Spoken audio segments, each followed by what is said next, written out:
안녕하십니까.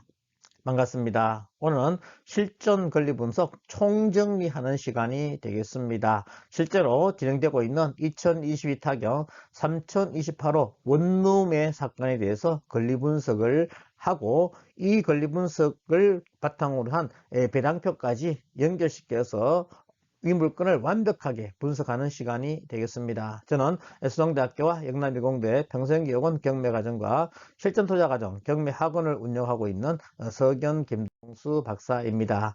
먼저 이 물건의 내역은 소재지는 대구시 동구 신서동 573-5번지로서 신서 혁성도시 안에 있는 원룸이 되겠습니다. 토지와 건물 면적은 이와 같고요. 사건은 강제 경매로 진행되고 있습니다. 이 사건은 임차인이 보증금 반환 청구 소송을 해서 확정 판결을 받아서 이것을 집행권으로 했기 때문에 강제 경매가 되겠고요.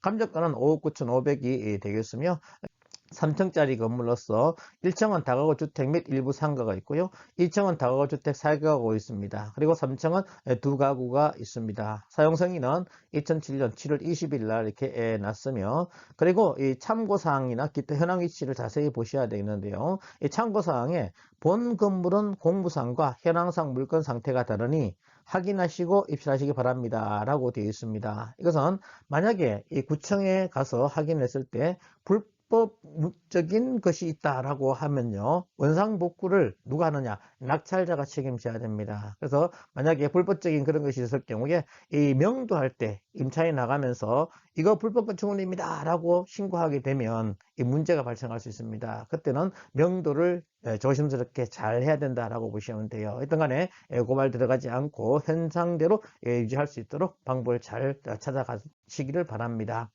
그리고 임차인 현황은 이렇게 구명으로 되어 있으면서 보증금은 3억 1,200과 월세 62만 원이 들어오고, 그리고 소유권이 되면서 건전항이 설정이 되어 있습니다. 이것이 건물 등기고요. 이 토지 등기는 보시면 여기 또 전세권이 없습니다. 통상적으로 이 전세권 같은 경우는 원래는 토지도 해야 됩니다. 근데 원룸에 토지의 전세권 설정해야 된다라는 것을 하는 사람이 없어요. 그리고 공인중개사도 이거에 대해 설명하지 않습니다. 내가 알아서 찾아서 해야 된다고 보시면 돼요. 그리고 주인들도 이 건물에는 일부 하는데 토지에 대해서는 전체 전세권 해야 되니까 이 손해 보는 듯한 느낌이 들어요. 그래서 주인들이 토지에 대해서 전세권을 잘 안 해주려고 그래요. 근데 주인한테 해대는 것이 하나도 없습니다. 그렇기 때문에 토지의 전세권 해도 전혀 문제가 없어요. 왜? 임차인이 나갈 때 어차피 지어줄 거 아니겠습니까? 임차인이 비용을 해서 지어주기 때문에 주인한테는 피해가는 게 없어요. 근데 이제 감정상 안 해주려고 하는데요. 아니면 뭐 등기부등본이 지저분하다고 해서 안 해주려고 하는데 해줘도 상관이 없습니다. 반드시 꼭 하시기를 바랍니다. 그런가 하면 우리나라 법은요, 내가 요구하는 거에 대해서만 주지 내가 설정하지 않은 것에 대해서는 절대로 주지 않습니다. 그렇기 때문에 토지의 전세권도 반드시 해야 돼요. 그리고 원룸에는 아예 전세권을 할 필요가 없습니다. 모르시는 분들은 제 경매 강의 정비 과정을 꼭 들어보시기를 바랍니다. 그리고 이 원룸에는 전입 점유 확정일자만 하면 전세권 하지 말고 그냥 임차권을 해서 가시라는 거예요. 그런가 하면 주택임대보호법에서 토지 건물까지 전체로 임차권자는 배당을 받을 수 있다라고 되어 있어요. 그래서 전입 점유 확정일자를 내가 할 수 있다. 그러면 전세권 하지 마시고 내가 여기에 전입 점유 확정일자를 못할 경우 있지 않습니까? 그런 경우는 전세권을 설정할 때 반드시 토지 건물을 같이 하라 말씀드립니다. 그리고 관련 사건 임차보전금에서 대구지방법원에서 이렇게 판결 정본으로 해서 이렇게 경매가 신청됐기 때문에 강제 경매가 되겠습니다. 그리고 임차인 정보와 현황이 되어 있으니까 이런 것들 반드시 꼭 확인을 하셔서 세세하게 읽어보시길 바라겠습니다. 이 구독션에서 이런 것들을 조사를 잘 해 놓으시더라고요. 그래서 반드시 꼭 확인을 하시고요. 그리고 이제 권리 분석을 하기 위해서는 반드시 우리가 알아야 될 것이 말소 기준 권리입니다. 이 말소 기준 권리를 알아야 되는데, 말소 기준 권리는 인수와 소멸의 기준이 되는 권리가 돼요. 이 말소시키는 권리는 뭐다? 돈 받았기 때문에 말소를 시킬 수가 있습니다. 그리고 기준은 제일 앞에 있다는 거죠. 그래서 돈 받을 권리 중에 제일 앞에 있는 권리가 뭐다? 말소 기준 권리다. 그래서 말소 기준 권리를 포함해서 밑으로 있으면 다 소멸이다. 보시면 돼요. 그래서 말소기준 권리 되는 것은 돈 받을 권리입니다. 건전한권, 저당권이 되고요. 압류, 가압류가 되고요. 그리고 담보가 등기가 됩니다. 그리고 전세권은 반드시 선순위가 돼야 되고 배당료가 해야 되고 집합건물이 돼야 됩니다. 이것을 만족하지 않으면 전세권은 말소기준 권리가 될 수 없다는 것 꼭 기억하시고요. 모르시는 분들은 정규 과정 꼭 들으셔야 됩니다. 그리고 이 네 가지가 없을 때는 경매, 개시, 결정 등기가 말소기준 권리가 돼요. 그래서 저는 외울 때 저, 앞, 가, 전, 경, 전세권은 선, 배, 집 해서 꼭 외우라고 말씀을 드립니다. 그리고 말소기준 권리 먼저 기준을 딱 잡고 두 번째가 대항력입니다. 우리가 금전적으로 물어주는 것은 주택임대보호법에 대항력밖에 없습니다. 대항력은 돈도 나 못 나가 할 수 있는 힘이에요. 그래서 돈 받으면 나갈 수 있다는 겁니다. 만약에 법원에서 못 받으면 낙찰자한테 끝까지 받을 수 있는 것이 대항력이에요. 그렇기 때문에 대항력은 굉장히 중요하다. 왜? 내가 물어줘야 되기 때문에. 그래서 대항력은 갖기 위해서 반드시 요건이 있어야 됩니다. 전입신고, 점유를 해야 돼요. 이 전입신고 점유는 늦은 다음날 0시부터 효력이 발생합니다. 왜 그런가 하면요. 이 말소기준 권리는 등기부등본에 등재하는 권리예요. 이건 법원이라는 거죠. 이거 전입신고 점유는 동사무소입니다. 싸우면 누가 이깁니까? 법원이 힘이 세지 않습니까? 그래서 이건 당일 9시.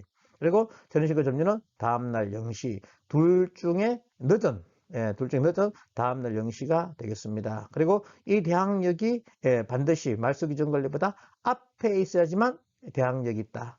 말소기준 권리보다 밑에 있으면 무조건 소멸된다라고 보시면 되겠어요. 그래서 대항력을 두 번째 판단하시고요. 그리고 세 번째가 최우선 면제권입니다. 이것은 무조건 후순위보다 그냥 무조건 먼저 받는 거예요.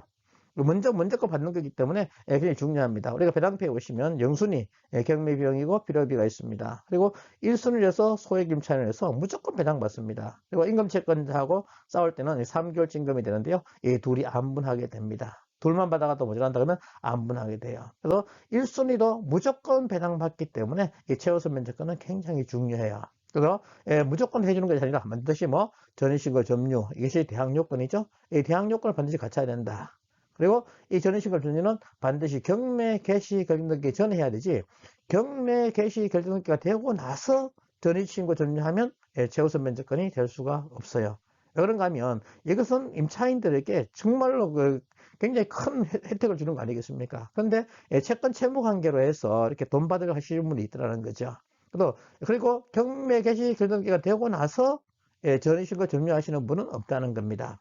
제정신이 아니라는 거죠. 그래서 이것은 임차인으로서 최우선 면제권으로서 인정 안 해주게 돼요. 그래서 반드시 경매 개시기 전에 전입신고 점유가 돼야 된다. 그리고 배당 요구를 반드시 해야 됩니다. 언제? 배당 요구 종기일 전에요. 이 배당 요구는 경매 개시 결정 등기가 되고 나서 통상 3개월 안에 배당 요구 종기일이 잡히게 돼요. 그래서 만약에 내가 3개월 이상 집을 비워야 될 상황이 발생한다. 그러면 반드시 이 집의 상황이 어떻게 들어가는지 특파원 아니면 누군가를 확인을 할 수 있는 사람을 만들어 놔야 됩니다. 뭐 이웃집을 하든지 아니면 다른 사람한테 찾아가 보러 하든지. 왜? 3개월 지나고 배당 요구하게 되면 배당을 안 해줍니다.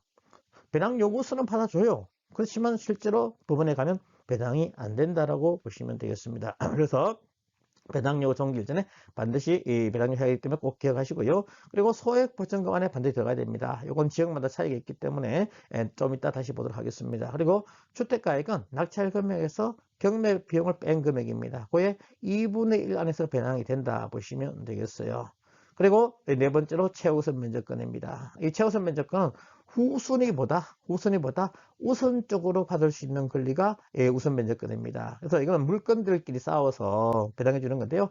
임차인 같은 경우는 채권이지만 전입신고하고 점유하고 확정일자하고 배당 요구하게 되면 물건화된 채권으로 봐줍니다. 그래서 물건과 같이 싸워서 시간이 빠르면 우선적으로 받을 수 있다는 거예요. 이 우선 면제권이 3순위가 되겠습니다.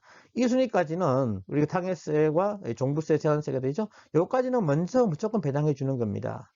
그리고 이 3순위끼리는요. 싸워서 시간이 빨라야지 먼저 배당이 된다는 거예요. 그래서 이 3순위는 보면 당해세, 일반세, 세금은 부가일이고 신고일이 되겠습니다. 그리고 공과금 사례보험입니다. 이거 납부기한이 되겠습니다. 그리고 물건들, 뭐 저당권, 건전한권, 전세권, 담보가 등기 이런 것들은 등기일이 되겠고요. 그리고 확정일자는 전이점유는 다음날 0시, 확정일자는 당일 9시 해서 결국 요 만족하는 요것이 뭐냐? 우선 면제권 발생이 됩니다. 그래서 싸워가지고 시간이 빨라야지 우선적으로 받을 수 있다 보시면 돼요. 확정일자는 당일 9시 이유는요. 원래 확정일자는 동사무 사는 것이 아니라 어디 산다? 법원에 하는 겁니다. 이것도 법원이고 말소기준도 법원이고 그래서 결국 당일 9시라 이렇게 보시면 돼요. 그래서 다 만족하는 날이 우선 면제권 발생일이다 이렇게 해서 보시면 되겠습니다. 그래서 항상 권리 분석할 때 첫째 말소기준 권리 딱 정하고 왜 중심을 딱 잡아야 되기 때문에 제일 중요해요. 그 다음에 두 번째 대항력을 판단한다. 왜? 이 사람이 돈 뻗어가면 내가 물어줘야 된다. 그래서 대항력 있는 사람은 반드시 체크를 해주셔야 됩니다. 그리고 최우선 면제권. 자, 세 번째 하는 이유는 뭔가 하면 이 사람들이 조금이라도 병받게 되면 어떻게? 낙찰자의 명도 확인서가 필요하다는 겁니다. 그래서 네가 나가면 내가 명도 확인서 해줄게. 명도 확인서에는요. 인감도장을 팡 찍어야 되고 인감인증문서가 첨부돼 있어야 됩니다. 그래서 나가면 해줄게 이렇게 할 수 있다는 거죠. 이사비를 줄 필요가 없다는 겁니다. 우리가 돈을 최대한 많이 벌리려고 하는 거 아니겠습니까? 이사비 안 주게 되면 내 수익이 되잖아요. 그래서 이사비를 주지 않기 때문에 저도 안 줘도 되기 때문에 최우선 면제권이 세 번째 중요하고요. 그리고 우선 면제권 네 번째 보는 경우는 우리가 뭐 배당까지 할 필요 있냐라고 생각하시는 분도 있습니다. 그렇지만 저는 반드시 배당 알아야 된다. 왜? 입찰 금액을 정확하게 산정하기 위해서는 우선 면제권도 반드시 알아야 됩니다. 실제 물건을 통해서 요거는 확인을 해 보시기를 바라겠습니다. 그래서 요 네 가지를 순서대로 꼭 체크를 해라. 내 재산을 먼저 지키기 위해서 요 네 가지 순서를 꼭 하라고 말씀드립니다. 그래서 이렇게 연결시켜 하고요. 그 다음에 4월 1일부터 2023년 4월 1일부터 재산세의 종부세와 그리고 임차인의 전입금 확정일자하고 따져가지고 시간이 빠르면 우선적으로 배당받을 수 있게 해주겠다라고 합니다. 이번에 빌라왕 뭐 천채 이런 들어보셨죠? 그것 때문에 이 당일세가 문제가 됐어요. 종부세가 문제가 됐습니다. 그래서 종부세하고 전입점유하고 싸워서 누가 빠르냐 했더라 우선순위로 배당해 주겠다라고 이렇게 합니다. 참고하시면 자 되겠고요. 그래서 정부지를 100% 저는 신뢰하지 말라라고 합니다. 우리가 말소기준 권리를 따질 때 있지 않습니까? 제가 이 물건을 먼저 실전 과정에서 이제 권리 분석하기 위해서 프린트를 먼저 했어요. 그래서 말소기준 권리를 딱 보니까 이 말소기준 권리는 반드시 선순위 돼야 되고 배당록을 해야 되고 집합금을 해야 되는데 이건 원룸이지 않습니까? 근데 말소기준 권리가 어떻게 되어 있어요? 이렇게 되어 있습니다.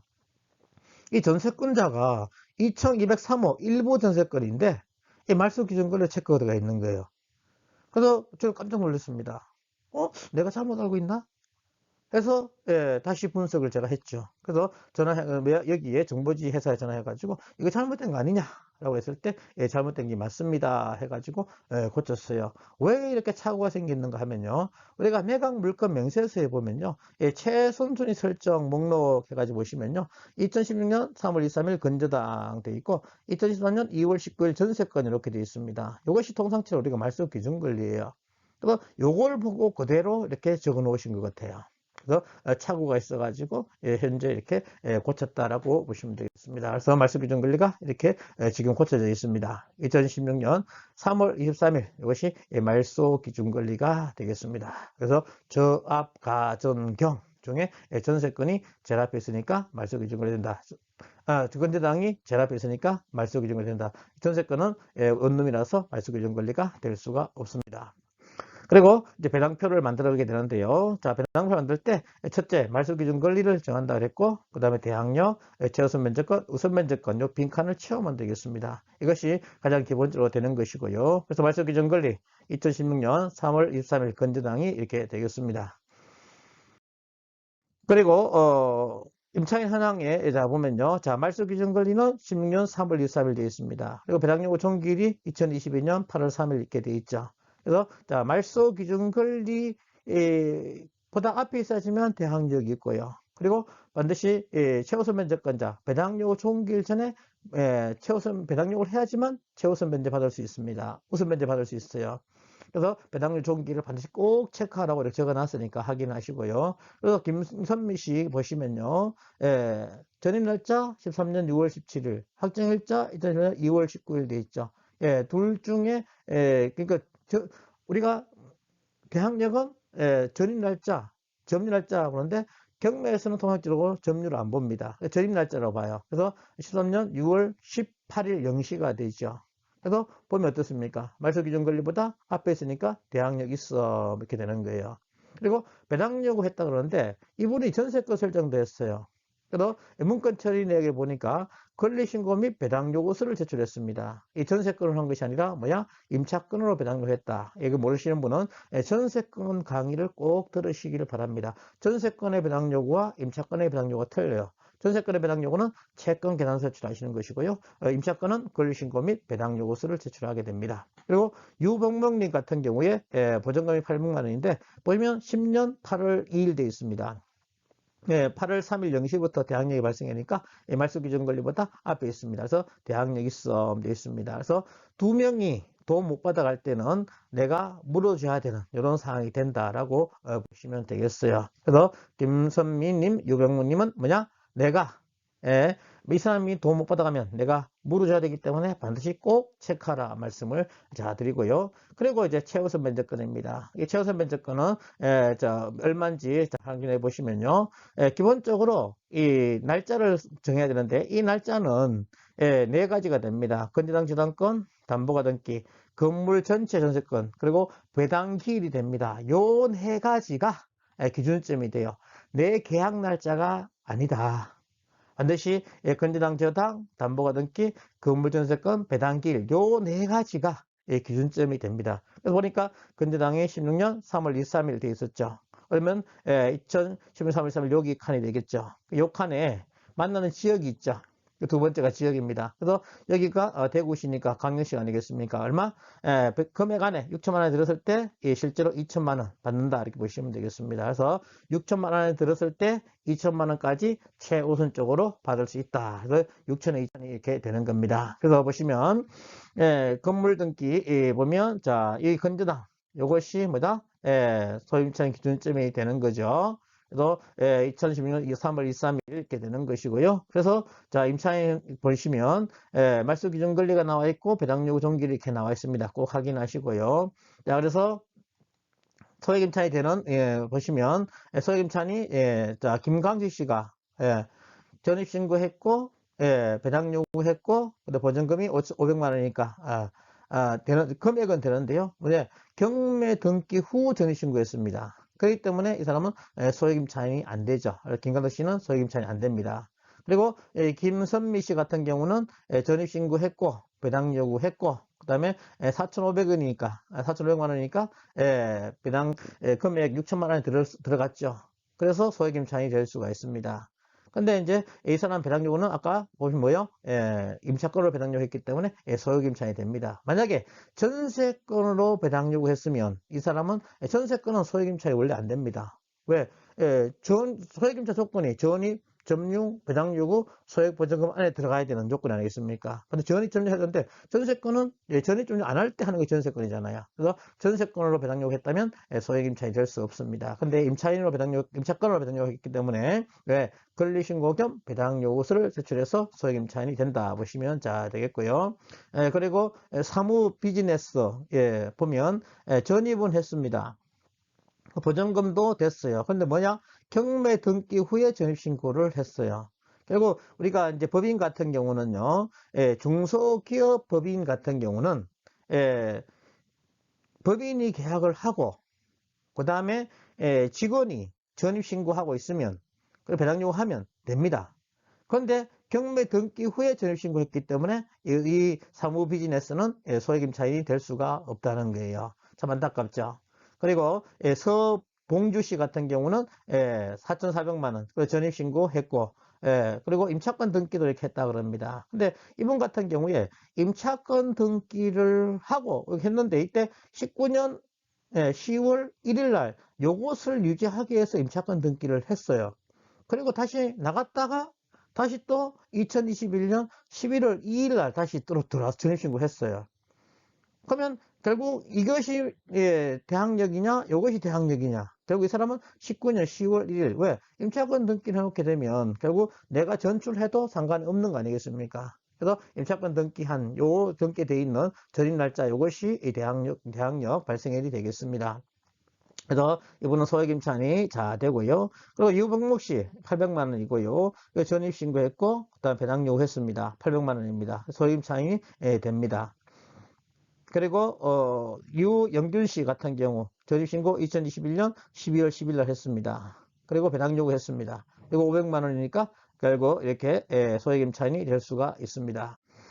근데 최무겸 씨나 김원탁 씨 같은 경우는 7,500이고 최무겸 씨는 한국주택토지공사에서 이렇게 했어요. 그렇기 때문에 같은 걸로 보시면 되겠죠. 이 사람은 7,500이니까 안 됩니다. 6,000에서 벗어났기 때문에 소액임차인이 될 수가 없다. 최현탁 씨는 전입은 돼 있지만 배당료가 있기 때문에 소액임차인이 될 수가 없지요. 이렇게 해서 자 소액임차인을 분석을 이렇게 하는 겁니다. 그래서 김땡미, 서땡주, 유땡모, 유땡균 해서 2천만 원, 2천만 원, 800만 원, 500만 원 해서 이렇게 소액임차인으로 배당이 됩니다. 총 합계 얼마? 5,300이 되겠습니다. 그리고 비굴안에 못 받은 금액에 대해서 이렇게 마이너스를 적어놨습니다. 그래서 이렇게 소액임차인으로 해서 재우선 면적권 배당이 된다 보시면 잘 되겠고요. 그리고 당에서는 통상때 우리가 알 수가 없습니다. 이런 경우는 통상 1,000만 원 이렇게 해서 정해놨습니다. 세금에 대해서는 대략적으로 한 거예요. 확인이 불가합니다. 당에서 이 순위가 이렇게 잘 되겠고요. 그리고 여기 이 순위까지는 순위가 없으니까 X표를 이렇게 하시면 되겠습니다. 그리고 자 임차인에서 이제 우선 변제권이 이렇게 되는데요. 자 우선 변제권에 제일 먼저 유병목 씨 같은 경우 2010년 8월 4일 0시가 됩니다. 8월 3일 0시가 되죠. 잘못된 겁니다. 8월 3일 0시가 되고요. 자 그래서 이 사람 같은 경우는 근데 800만 아까 보죠. 배당을 다 받아갔죠. 그래서 이분 같은 경우는 순위는 빨리 돼 있지만 배당 다 받아갔으니까 우선 면제권 권리는 안 줘도 되겠죠. 그리고 김선미 씨 같은 경우 13년 6월 18일이 되겠습니다. 18년 둘 다 만족해야 되니까 좀 늦은 거죠. 6월 18일 0시가 되겠죠.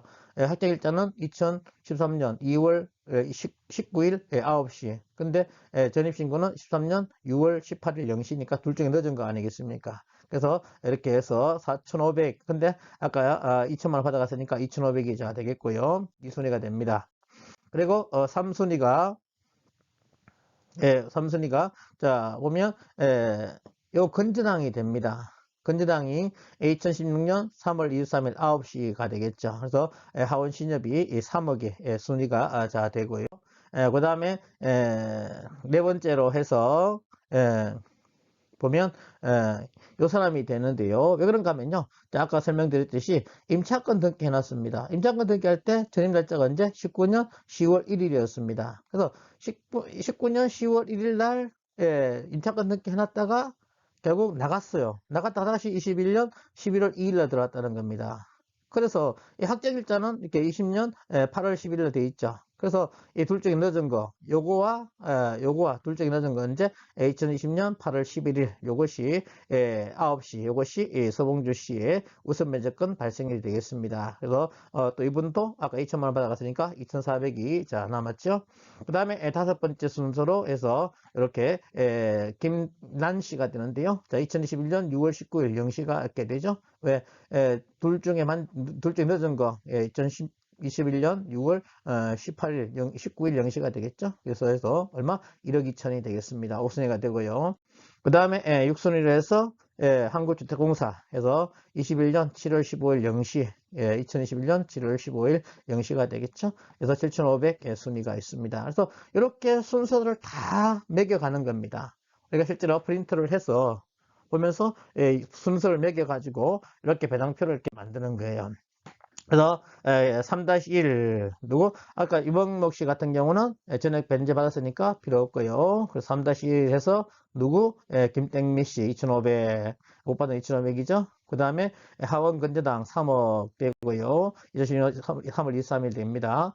그리고 2020년 8월 11일 9시에서 서땡주에서 2,400이 자 되고요. 그 다음에 2021년 6월 19일 0시에서 김땡주에서 1억 2천이 되겠고요.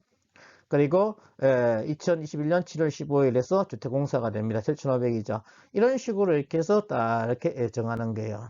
그래서 우리가 기본적으로 이제 여기는 배당 실제로 받아가는 금액입니다. 그리고 인수금액이 되고 여기는 배당 가능이익이에요. 내가 실제로 얼마 입찰할 것이냐 적어 넣는 겁니다. 그래서 만약에 내가 이렇게 입찰했다 그러면요 4억 5천원 입찰했어요. 그럼 어떻게? 자, 경매 비용으로 해서 한 400만원 나갑니다. 그럼 어떻게 해요? 남은 돈이 얼마? 이렇게 되는 거죠. 여기서 4억 5천에서 무슨 400을 빼기면 되겠죠. 그러면 4억 4,500이 되겠습니다. 그리고 요 금액에서 또 5,300을 이제 소액임 차인으로 먼저 주는 거예요. 자, 줍니다. 그 얼마 남았습니까? 이렇게 3억 9,200이 남았습니다. 그리고 또 1,000만원 그 당해세 우리가 확인 불가하기 때문에 대략으로 정한 거예요. 1,000만원 줬습니다. 그리고 나서 다시 빼면 되죠. 이런 식으로 해서 서땡주까지 2,400 받아가고 그 다음에 김땡분 같은 경우 1억 2천인데 3,300밖에 줄 돈이 없습니다. 그래서 못 받은 금액이 8,700원을 못 받았어요. 그래서 억울하시죠. 그리고 주택공사는 7,500 전금액 하나도 못 받는 이제 이런 상황이 되는 겁니다. 그래서 이 배당 가능 금액에 내가 입찰 금액을 적어주는 거예요. 어떤 분은 요 반대로 이렇게 순서 바꾸는 분도 계셔요. 저는 이것이 좀 편해가지고 이렇게 합니다. 그래서 먼저 어떻게 배당액을 쭉 정해놓고 내가 입찰 금액을 딱 넣게 되면 입찰 금액은 반드시 현장에 가가지고 조사를 해야 됩니다. 조사해서 내가 얼마에 매도할 수 있느냐 그 매도 금액을 반드시 꼭 체크해야 되겠죠. 그 매도 금액을 체크하고 그 다음에 내가 들어가는 비용들, 그 다음에 수익 이런 것들을 쭉 빼면 입찰 금액이 되지 않겠습니까? 그 입찰 금액을 여기에 적어주는 거예요. 그러면 이렇게 배당을 쭉 하고 나서 이 배당 금액을 다 계산하시면 됩니다. 그런데 보면 요 김땡미나 유땡목 같은 경우에 대항력이 있지 않습니까? 이분들이 돈을 못 받아가면 내가 물어줘야 되는데 자 그러면 어떻습니까? 김땡미 해가지고 여기서 2천만 원 받았고 여기서 또 2천원 받았죠. 그러니까 이 사람 다 받아갔습니다. 유땡목 같은 경우 소액임차를 다 받았죠. 800이었기 때문에 다 받았습니다. 그래서 대항력이 있는 사람들이 배당을 다 받아가니까 내가 물어줄 금액은 없다라고 보시면 되겠습니다. 그래서 내가 인수할 금액이 없고 이제 깨끗한 물건이 되겠죠. 근데 이제 한 푼도 못 받아가는 분이 이제 계신다는 겁니다. 이제 그분들만 잘 명도하면 됩니다. 근데 주택공사 같은 경우는 명도하기 쉬워요. 그리고 여기서 다 이렇게 해주기 때문에 주택공사 같은 경우는 이사비 크게 줄 필요 없는 그런 사항입니다. 그래서 이 물건은 그렇게 명도도 많이 어렵지는 않다 보시면 됩니다. 왜 1억 2천이지만 3,300 받아갔으니까 그래도 이분은 또 명도하기 그래도 좀 쉬운 그런 상황이 된다 보시면 돼요. 그래서 이렇게 말소기준권리, 대항력, 최우선면제권 여기 적어주시고 여기 적어주시고 금액 적어주시고 우선면제권에서 배당까지 이렇게 표를 만들게 되면 권리 분석을 완벽하게 이렇게 할 수가 있습니다. 그래서 이거를 무한 반복을 하셔야 돼요. 그리고 권리 분석에서 가장 어려운 것이 원룸입니다. 원룸만 가지고 그리고 대항력이 있는 분들 있는 그런 물건들 분석하시면 굉장히 도움이 돼요. 저도 공부할 때 처음에 이제 대구대학교에서 경매 과정에서 공부했는데요. 정말 하루에 몇 건씩 뽑아가지고 강사님들 그 다음에 원장님한테 계속 물었습니다. 한 3개월 동안 이걸 계속 하니까 굉장히 털이 딱 잡히더라고요. 그래서 제가 요 틀을 만든 것이지 않습니까? 정말 노력을 많이 했어요. 그러니까 이 틀 딱 만들어 가지고 하게 되면 절대 실수하지 않는다. 그리고 요 날짜를 딱 적고 있지 않습니까? 금액을 딱 적어주게 되면 결국 내가 틀렸는지 잘했는지 검사하지 않겠습니까? 검사할 때 날짜만 확인하면 된다는 거죠. 내가 정확하게만 적어주면. 그래서 우리가 적을 때 정확하게 적어서 검사까지 완벽하게 딱 마무리 짓게 되면 이 물건에 대해서 완벽하게 분석을 할 수가 있는 겁니다. 자, 이제 현장에 가서 입찰 금액을 얼마로 할 것이냐 요거까지 반드시 완벽하게 현장에 가서 확인하셔야 돼요. 우리 경매 속설 중에 현장에 가서 확인하지 않고는 아무리 좋아 보이는 물건이라도 입찰하지 마라 하는 그런 속설이 있습니다. 현장에 가서 꼭 확인을 하셔야겠습니다. 그래서 결론적으로 자 대항력이 있는 분들이 전액을 배당받아가기 때문에 인수금액이 없습니다. 그래서 배당표를 반복해서 이렇게 연습을 하시기를 바랍니다. 이거 만든 것이요, 단순한 것지만 정말 노력을 많이 해서 만든 겁니다. 그래서 이 틀에 딱 맞게 틀을 만들어 공부를 하시고 하면 절대 실수하지 않는다. 그래서 내 재산을 지키는 법을 알고 투자를 하자. 꼭 기억하셔야 되겠습니다. 지금 상황이 경매가 많이 나올 상황입니다. 지금 준비할 때입니다. 열심히 배워야 될 때예요. 그래서 요거 이해가 안 되시는 분은 정규과정 수능대학교와 영남이공대에서 강의하고 있으니까 오셔가지고 강의를 들으시고요. 그리고 실전 투자를 하고 싶다, 그런 분들은 학원에서 실전 투자 과정을 운영하고 있으니까 거기 오셔가지고 같이 공부를 했으면 좋겠습니다. 자, 요것을 무한 반복, 그래서 저는 한 10번 정도 지금 들으라 말씀드립니다. 그러면 완벽하게 이 물건에 대해서 분석을 할 수가 있고요. 이것을 완벽하게 내 것으로 만들 수가 있습니다. 꼭 노력하셔서 성공 투자 하시기를 간절히 소망해 봅니다. 오늘은 시간이 많이 지났네요. 끝까지 들어주셔서 감사합니다. 수고하셨습니다.